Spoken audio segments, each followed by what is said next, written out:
distingués invités à vos rangs et qualités. C'est avec un réel plaisir que nous participons aujourd'hui à la cérémonie officielle de lancement des journées de concertation sur la régulation des communications électroniques, dont l'objectif principal vise à améliorer la régulation afin de garantir un environnement compétitif favorable à l'innovation au bénéfice du client sénégalais.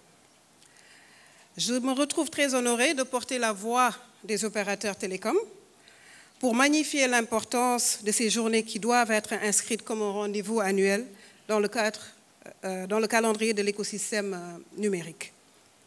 Nous saluons encore une fois la démarche inclusive de la RTP à travers son directeur général, M. Daïro Cham, et de toute l'équipe projet et des acteurs pour l'harmonisation des termes de référence en vue d'une organisation et de la réussite de cet événement.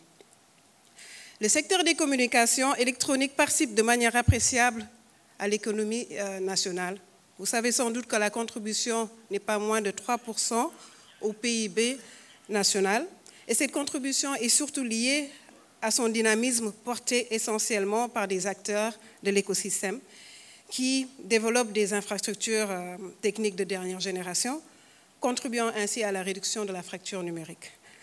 Il est important de rappeler que les opérateurs sont toujours à l'écoute des consommateurs qui orientent leur démarche commerciale stratégique.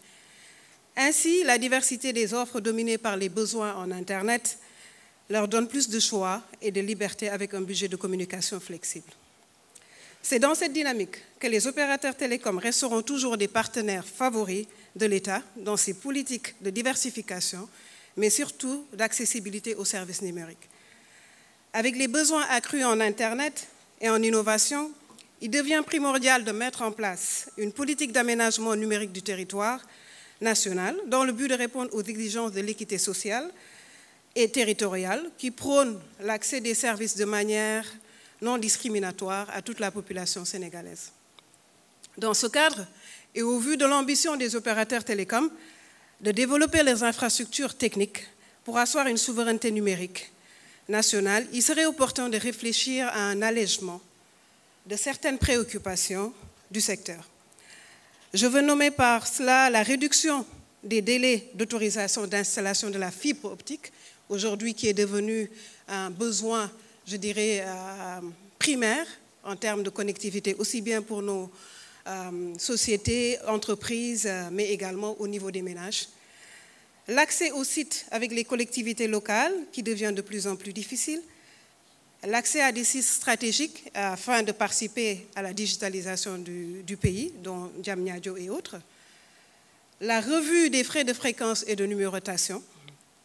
Les droits de douane sur les équipements télécoms. Le partage des infrastructures afin que ça soit une réalité au bénéfice de tout le monde. En effet, la prise en charge de ces préoccupations majeures pourrait contribuer à créer de la valeur et surtout permettre plus d'investissements pour mieux servir les consommateurs sénégalais. Ainsi, nous recommandons aussi une profonde réflexion autour de la co-régulation. Je pense que le professeur Sakho a abordé ce sujet dans son keynote. Nous assistons de plus en plus à un usage multiple de la part des consommateurs. En effet, en sus des services télécoms, le téléphone mobile est devenu un outil pour tout ce qui est services digitaux, notamment le mobile money, les OTT, WhatsApp et autres, mais également tout ce qui est contenu digital. Il serait judicieux de penser à une évolution de la régulation des communications électroniques qui pourrait de façon inclusive faciliter la commercialisation et l'usage de tels services dans un environnement plus sain et plus favorable. Nous restons convaincus qu'à la sortie de ces journées de concertation, nous pourrions ensemble répondre à cette équation de comment toujours mettre le Sénégal à la pointe de la technologie, tout en assurant une création de valeur pour tous les acteurs de l'écosystème, accompagnés de services accessibles et innovants dédiés aux populations sénégalaises. Sur ce, je vous remercie de votre aimable attention.